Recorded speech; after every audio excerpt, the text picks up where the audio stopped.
Hello students, welcome back to our YouTube channel Aadhunik digital classes. Previous class में हम लोगों ने प्रिज्म की कंप्लीट थ्योरी को कवर कर लिया था। आज की क्लास में हम प्रकाशिक यंत्र के बारे में बात करेंगे, जिसमें सबसे पहले हम दर्शन कोण के बारे में पढ़ेंगे जो हमारी आंखों पर वस्तुएं बनाती हैं। तो उससे पहले आंख के बारे में थोड़ी सी जानकारी ले लेते हैं। तो दर्शन कोण क्या होता है? जो हमारी आंखों पर वस्तुएं कोण बनाती हैं उसको हम दर्शन कोण कहते हैं। वस्तुएं हमसे कितनी दूर रखी गई हैं, उनका आकार कैसा है, इस बात पर निर्भर नहीं करता कि हमें वो कितनी बड़ी दिखाई देंगी। बेसिकली इस बात पर अधिक निर्भर करता है कि उनके द्वारा हमारी आंखों पर बनने वाला दर्शन कोण कैसा है। अगर वो बड़ा होगा तो वस्तु वो हमें बड़ी दिखाई देगी, अगर वो छोटा होगा तो वस्तु हमें छोटी दिखाई देगी।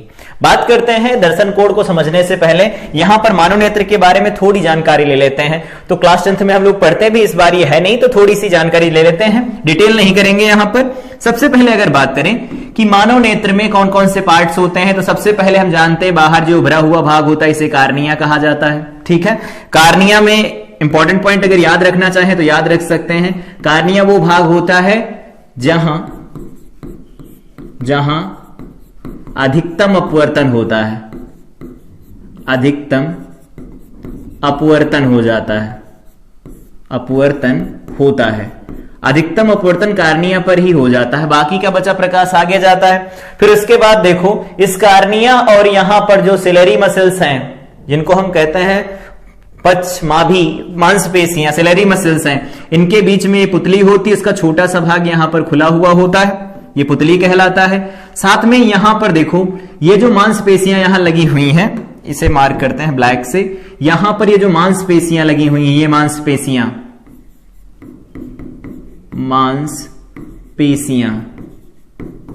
ये जो मांसपेशियां लगी होती हैं, इन मांसपेशियों के बीच में देखो एक क्रिस्टलीय लेंस लगा होता है। इसी क्रिस्टलीय लेंस को क्या कहते हैं? नेत्र लेंस कहा जाता है, नेत्र लेंस कहा जाता है। ठीक है, बाहर वाले जो परत होती है श्वेत परत, उसको हम दृष्टि पटल बोलते हैं। उसके अंदर रक्तक पटल होता है, रक्तक पटल के ऊपर ही हमारे पास रेटिना होता है, जिसको हम कहते हैं दृष्टि पटल या रेटिना।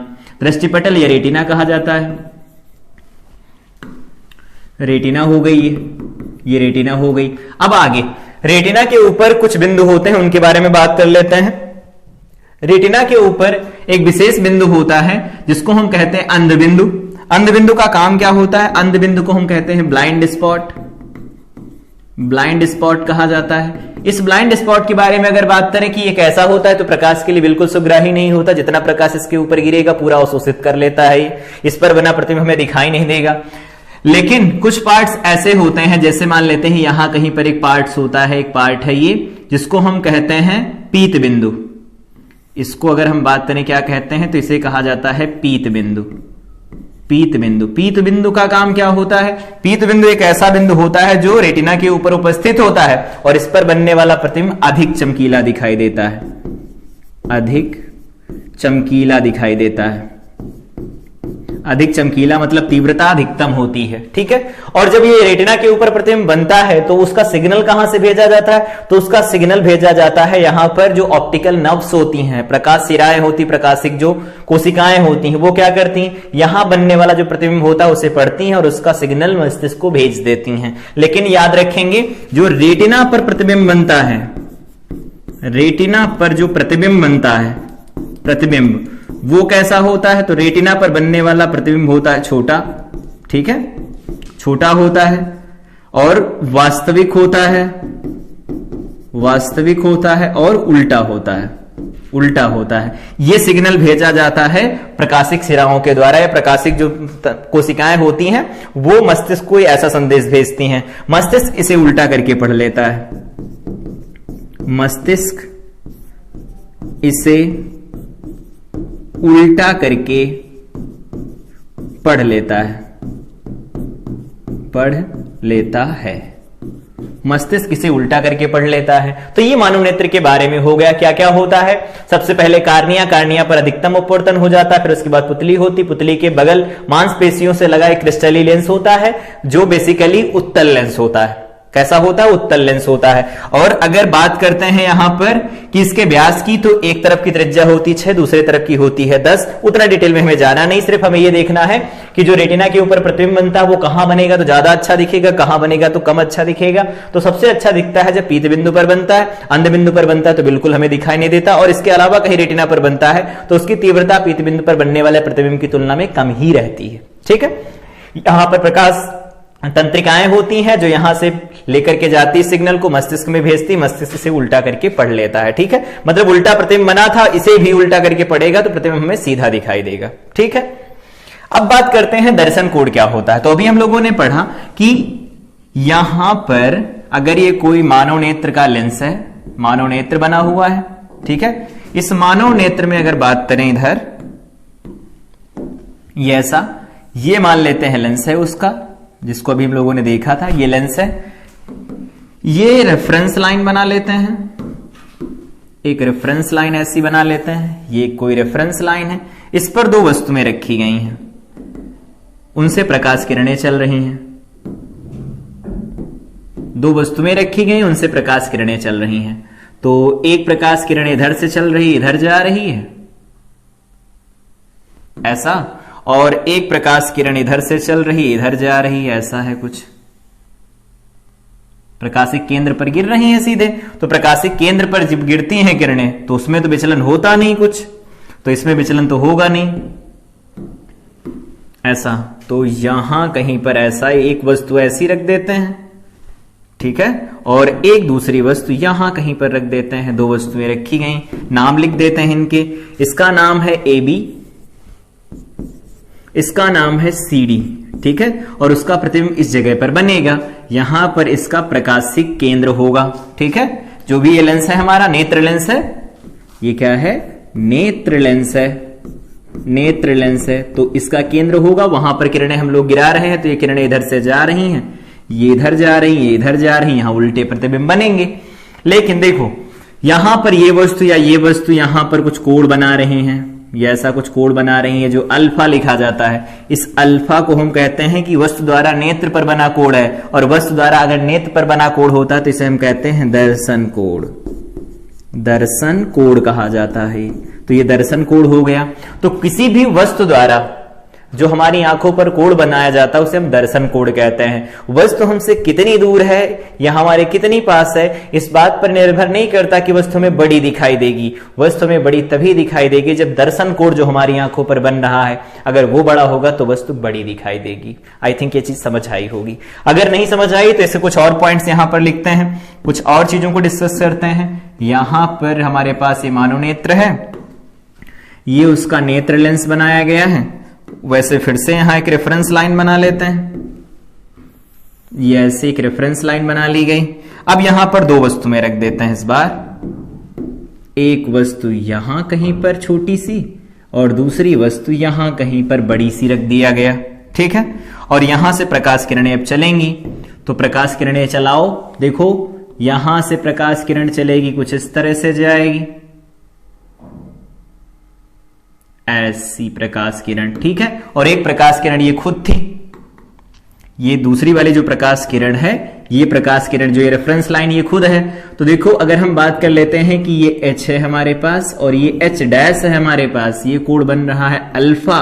तो देखो दूरियां भी अलग अलग आ रही हैं, दूरियां अलग अलग आ रही हैं। तो अगर हम बात करते हैं इस केस में और इस केस में बात करते हैं तो दूरियां अलग अलग निकल के आती हैं, और दूरियां अलग अलग निकल के आएंगी तो हम ये कह सकते हैं कि जो अल्फा होता है, अल्फा वो क्या लिखा जाता है, वस्तु की लंबाई h डिवाइडेड बाय में क्या लिखते हैं, h डिवाइडेड बाय में लिखा जाता है वस्तु कहां है, कितनी दूर है।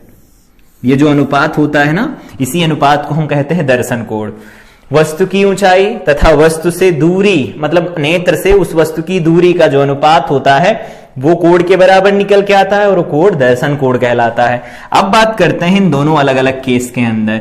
ये दूरी मान लेते हैं x1 है, ये दूरी x2 है। ठीक है, ये h डैश है, ये h है। तो अगर हम लिखते हैं पहले केस में ये वस्तु AB मान लेते हैं, ये वस्तु मान लेते हैं CD, तो लिखते हैं वस्तु AB के लिए, वस्तु AB के लिए वस्तु AB के लिए अगर बात करें हम तो क्या लिख सकते हैं, यहां से देखो AB के लिए बात करेंगे तो ये लिख पाएंगे हम, यहां से जो अल्फा बनेगा वो किसके बराबर आ जाएगा, तो इसे लिखेंगे AB डिवाइडेड बाय में यहां लिखा जाएगा x2। और अगर यही बात करते हैं दूसरे केस में, किसके लिए, तो वो बात कर लेते हैं यहां पर इसके लिए, इस वाले के लिए, CD के लिए, CD के लिए, CD के लिए अगर बात करें तो क्या लिख सकते हैं, तो यहां से लिख सकते हैं अल्फा जो होगा, अल्फा अलग अलग है ये, अल्फा 1 अल्फा 2 यहां तो दिख रहे होंगे दोनों बराबर हैं, लेकिन वो अलग अलग केस में अलग अलग होंगे, तो ये अल्फा निकल के आएगा यहां से CD डिवाइडेड बाय में क्या लिख सकते हैं, x1 लिख सकते हैं। तो वस्तु से दूरी और वस्तु की जो ऊंचाई होती है वो अगर भिन्न भिन्न होती, उस केस में जो कोण बनता है वो अलग अलग आएगा।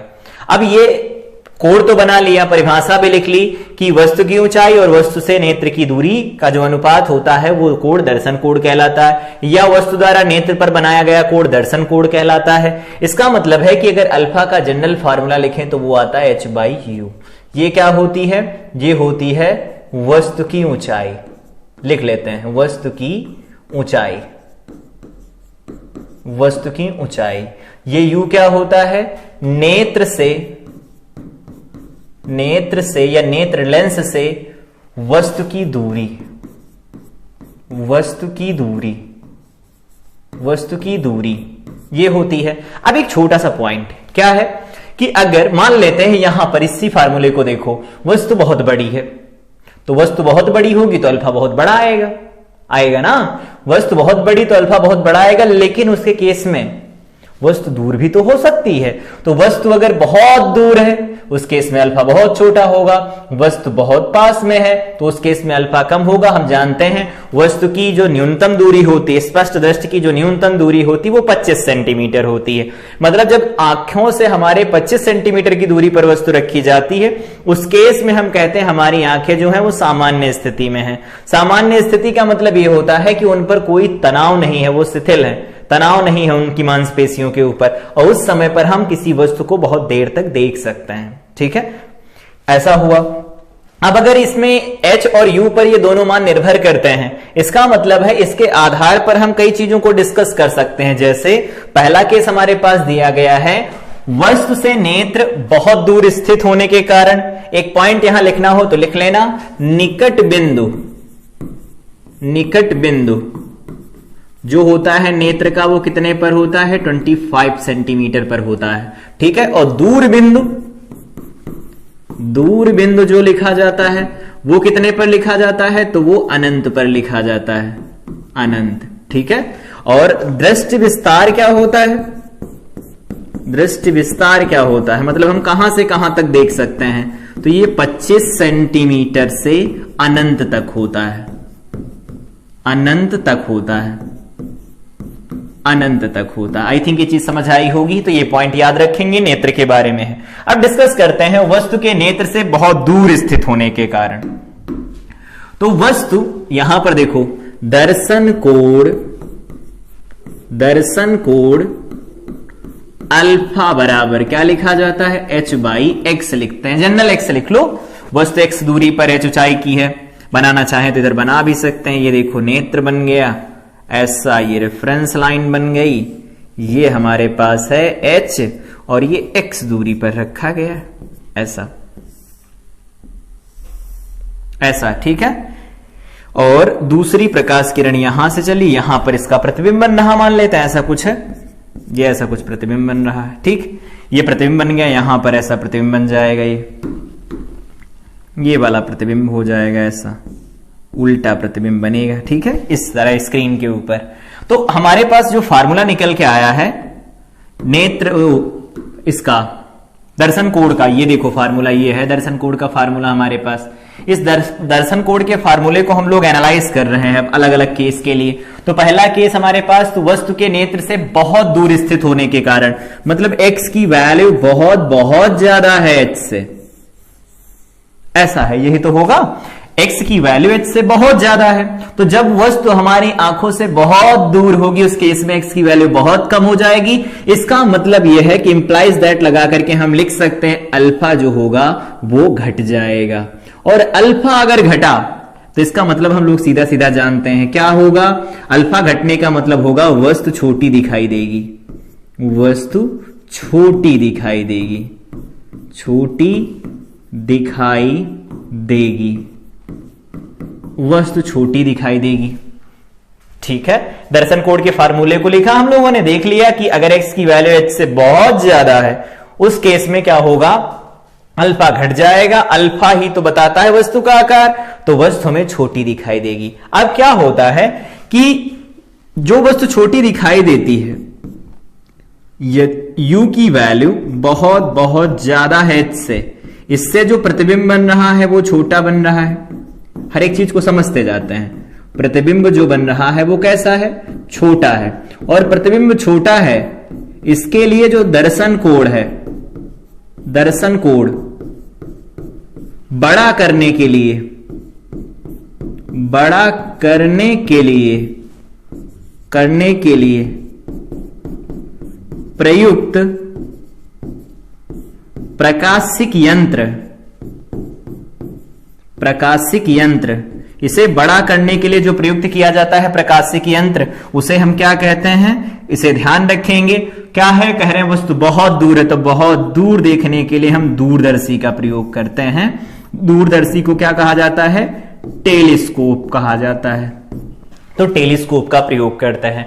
तो पहला पॉइंट ये हुआ कि वस्तु अगर बहुत दूर स्थित होगी, वस्तु दूर स्थित होने का मतलब x की वैल्यू बहुत ज्यादा है। किसी भिन्न को अगर हम बहुत बड़े नंबर, किसी भिन्न का अगर हर बहुत बड़ा हो जाता है, उस केस में जो वैल्यू निकल के आती बहुत कम आती। इसका मतलब दर्शन कोण छोटा हो जाएगा। और दर्शन कोण पर ही निर्भर करता है वस्तु का आकार जो हमें दिखाई देता है, अर्थात वस्तु हमें छोटी दिखाई देगी। तो u की वैल्यू h से ज्यादा होगी, प्रतिबिंब छोटा होगा। जो भी प्रकाशिक यंत्र इस छोटे दर्शन कोण को बड़ा करता उसे हम कहते हैं दूरदर्शी। याद रहेगा, ठीक है। अब बात कर लेते हैं, दूसरा केस हमारे पास है, वस्तु का आकार बहुत छोटा हो जाए। वस्तु का आकार बहुत छोटा मतलब अगर बात करते हैं यहां पर कि दर्शन कोण, तो अभी हम लोगों ने फॉर्मूला देखा, अल्फा इज इक्वल टू क्या लिखा जाता है, h/x लिखा जाता है। ये हो गया हमारे पास, ये हमारे पास हो गया, ठीक है। अब इसमें यह है कि दर्शन कोण h/x लिखा गया है। यदि वस्तु बहुत छोटी हो, यदि वस्तु बहुत छोटी हो, वस्तु बहुत छोटी हो, अगर वस्तु बहुत छोटी होगी, अब अगर वस्तु बहुत छोटी हुई तो देखो इस केस में क्या होगा, हम जानते हैं वस्तु बहुत छोटी हो गई, इसका मतलब h की वैल्यू बहुत बहुत कम हो गई x से, h की वैल्यू बहुत कम हो गई। और अगर h की वैल्यू बहुत कम हो जाएगी, उस केस में जो ये निकल के आएगी वैल्यू 1 से कम हो जाएगी, तो इसका मतलब यह है कि जो अल्फा होगा वो घट जाएगा। फिर अल्फा घट गया, मतलब कि वस्तु का आकार इस बार छोटा हुआ, वस्तु बहुत छोटी हो गई, तो वस्तु का आकार अगर छोटा होगा उस केस में भी अल्फा छोटा हो गया। वस्तु बहुत दूर है, उस केस में भी अल्फा छोटा हो जा रहा है। अल्फा ही बढ़ाना है तो दूर स्थित वस्तु के लिए जो अल्फा बढ़ाने के लिए प्रयोग किया जाता है वो तो दूरदर्शी हो गया। यहां पर अल्फा छोटा हुआ, इस अल्फा को बढ़ाने के लिए, अल्फा को बढ़ाने के लिए जो ये अल्फा होता है इसे बढ़ाने के लिए प्रयुक्त प्रकाशिक यंत्र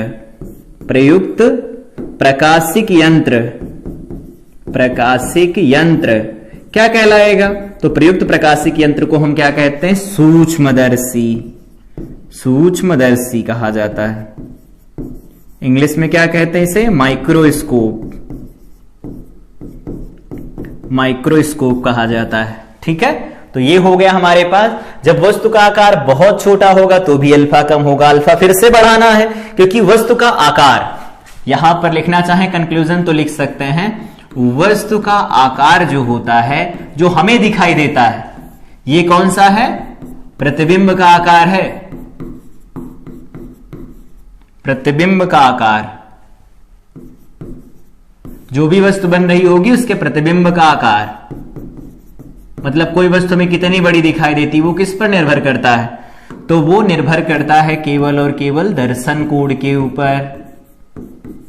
दर्शन कोण के ऊपर। और दर्शन कोण किन चीजों पर निर्भर करता है? आई थिंक समझ में आया होगा, एच और एक्स या यू पर निर्भर करता है। एच बहुत ज्यादा है तो अल्फा ज्यादा होगा, वस्तु बड़ी दिखाई देगी। एच कम है, अल्फा कम होगा, वस्तु छोटी दिखाई देगी। वस्तु हमसे बहुत दूर है तो उसके इसमें भी अल्फा कम होगा, वस्तु में छोटी दिखाई देगी। वहां पर बढ़ाने के लिए हम दूरदर्शी का प्रयोग करते हैं, यहां अल्फा बढ़ाने के लिए हम माइक्रोस्कोप का प्रयोग करते हैं, सूक्ष्मदर्शी का प्रयोग करते हैं। डिस्कस कर लेते हैं कि कोई अगर प्रकाशिक यंत्र इन सबको बढ़ाता है तो उसको कैसे परिभाषित किया जाता है? तो उसको परिभाषित करते हैं प्रकाशिक यंत्र की आवर्धन क्षमता से। अब ये क्या होती है समझते हैं इसे। अगर मान लेते हैं यहां कहीं पर, इसे पहले समझते हैं, परिभाषा बाद में पढ़ लेंगे, ठीक है। ऐसा कुछ है, ये हमारे पास कोई रेफरेंस लाइन दे रखी है, इस पर एक वस्तु है, इस पर एक वस्तु है कुछ इस तरह की, ये वस्तु है, ठीक है। और यहां पर मान लेते हैं कोई नेत्र है, या इसको पहले मिला लेते हैं, इसको मिला लेते हैं यहां से, ठीक है। यहां कहीं पर ये कोण बना रही है कुछ, और ये कोण जो बन रहा है यहां पर कोई नेत्र है, ऐसा कोई नेत्र है, आई थिंक दिख रहा होगा, ये मान लेते हैं नेत्र है, ड्राइंग के साथ समझौता कर लेते हैं।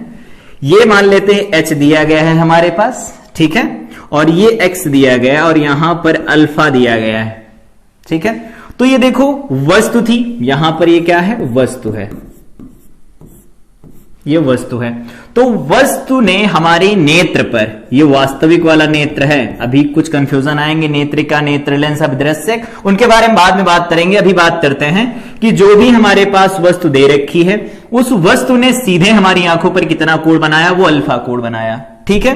तो ये कौन सा अल्फा है? अल्फा लिखना चाहे तो लिख दें, वस्तु द्वारा बिना प्रकाशिक यंत्र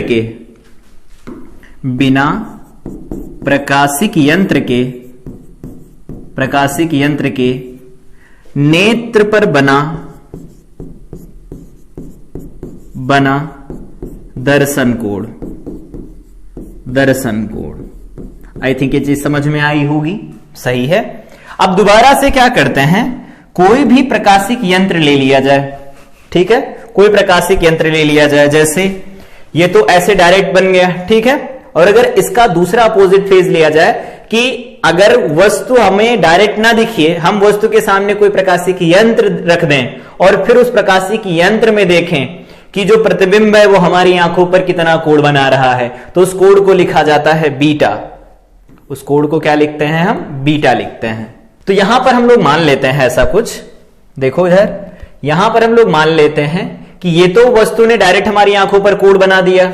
अब यहां पर मान लेते हैं कि ऐसा कुछ है, जैसा ये हमारे पास एक रेफरेंस लाइन है, ये मान लेते हैं हमारे पास उत्तल लेंस है, ऐसा कुछ, ये एक उत्तल लेंस है। दोबारा से रेफरेंस लाइन बना लेते हैं और हम जानते हैं एक बात, क्या कि अगर कोई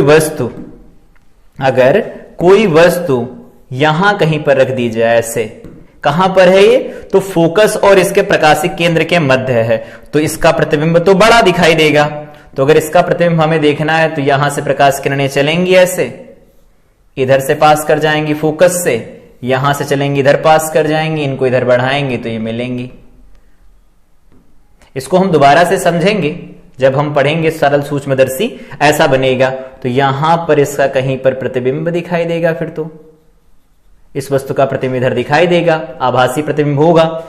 अब ये प्रतिबिंब हमें दिखाई तो दे रहा है, ठीक है, लेकिन यहां पर देखो ये वस्तु है, प्रतिबिंब दिखाई दे रहा है, तो अगर इसे h लिख दिया जाए और ये कितनी दूरी पर दिखाई दे रहा है वो लिख दिया जाए, और तो ये कोण अगर देखा जाए तो हम इसे लिखते हैं बीटा, ठीक है। मान लेते हैं ये u है, बीटा लिख दिया गया।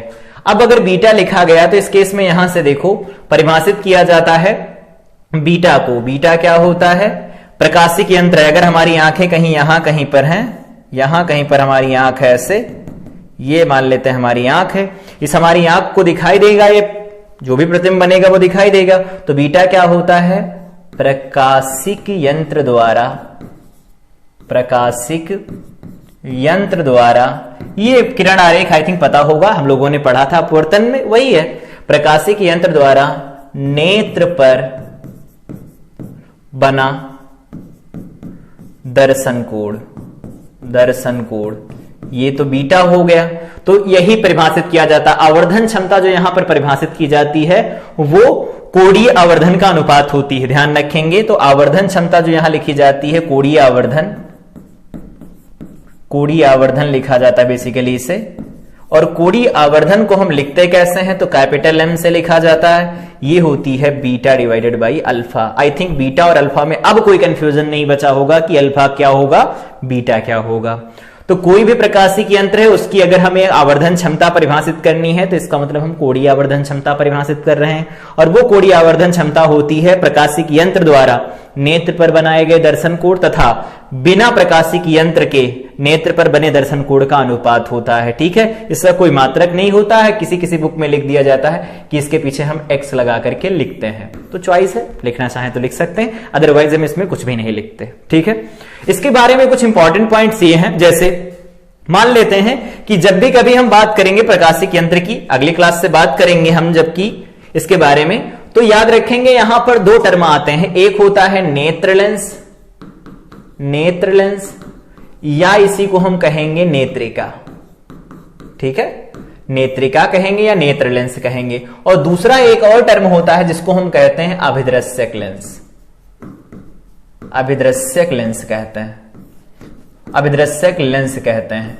इसमें कौन कब कैसा बनेगा तो कभी कभी कंफ्यूजन हो जाता है, पूरा चैप्टर पढ़ेंगे तो उसमें कंफ्यूजन आएगा, जो बड़ा वो ऐसा, जो छोटा वो वैसा, ऐसा कुछ नहीं, ध्यान रखेंगे।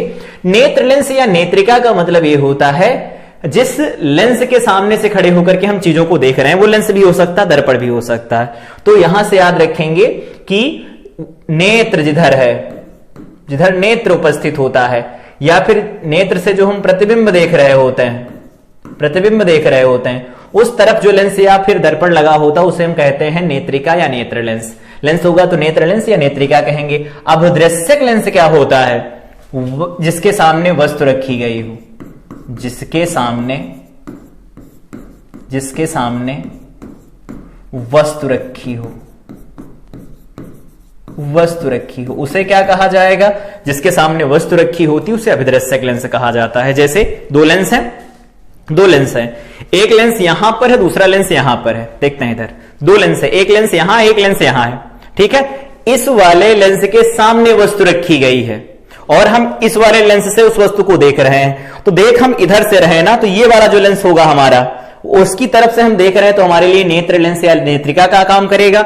इसके सामने उधर वस्तु स्थित है, तो इसके सामने अगर वस्तु स्थित होगी तो ये कैसा काम करेगा, तो ये अभिदृश्यक का काम करता है, ऑब्जेक्टिव का काम करता है। और ये हमारे किसका काम करेगी, तो ये नेत्रिका या नेत्र लेंस का काम करेगी। नेत्रिका का मतलब ये नहीं होता मानव नेत्र वाला लेंस, मतलब वो लेंस जिसकी तरफ हम खड़े होकर के वस्तु को देख रहे हैं वो नेत्रिका या नेत्र लेंस कहलाता है। आई थिंक ये सारी चीज समझ में आई होगी। तो ध्यान रखेंगे जब भी कभी आवर्धन क्षमता परिभाषित करनी हो तो किसी प्रकाशिक यंत्र की जो आवर्धन क्षमता होती है वो कोणीय आवर्धन क्षमता लिखी जाती है, और कोणीय आवर्धन क्षमता को परिभाषित किया जाता है बीटा बाई अल्फा से। बीटा प्रकाशिक यंत्र बनाता है हमारी आंखों पर और अल्फा हमारी आंख खुद बनाती है, मतलब हमारी आंखों पर वस्तु खुद बनाती बिना प्रकाशिक यंत्र के। इन दोनों का जो अनुपात होता है उसे हम कहते हैं आवर्धन क्षमता या कोणीय आवर्धन क्षमता कहा जाता है। तो ये कोणीय आवर्धन क्षमता हो गई।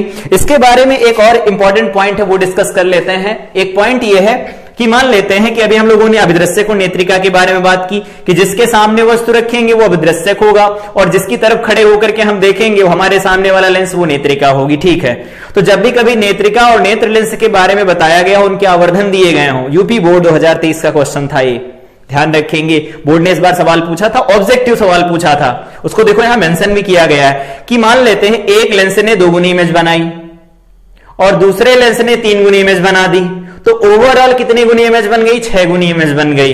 तो जब भी कभी दो लेंस हैं, एक लेंस ने x गुना किया, दूसरे ने y गुना कर दिया उसे, तो ओवरऑल वस्तु अब x इंटू y गुना हो जाती, जोड़ेंगे नहीं, मल्टीप्लाई करा लिया जाता है। इसे हम जब कंपाउंड माइक्रोस्कोप यौगिक सूक्ष्मदर्शी पढ़ेंगे तो इसे प्रूव भी करेंगे, लेकिन अभी के लिए देख लें, यदि प्रकाशिक यंत्र के अभिदृश्यक मतलब क्या है? जिसके सामने वस्तु रखी गई है। तथा नेत्रिका, जिसकी तरफ हम अपनी आंख करके देख रहे हैं। उत्पन्न रेखीय आवर्धन अगर दिए गए हो MO और ME, ये है मैग्निफिकेशन ऑब्जेक्टिव लेंस का, ये आई पीस का है मैग्निफिकेशन। तो ध्यान रखेंगे जो उसकी आवर्धन क्षमता लिखी जाती है वो MO इंटू ME लिखी जाती है, जोड़ा नहीं जाता है। यूपी बोर्ड का क्वेश्चन था, ऑब्जेक्टिव क्वेश्चन था, याद रखेंगे इसे।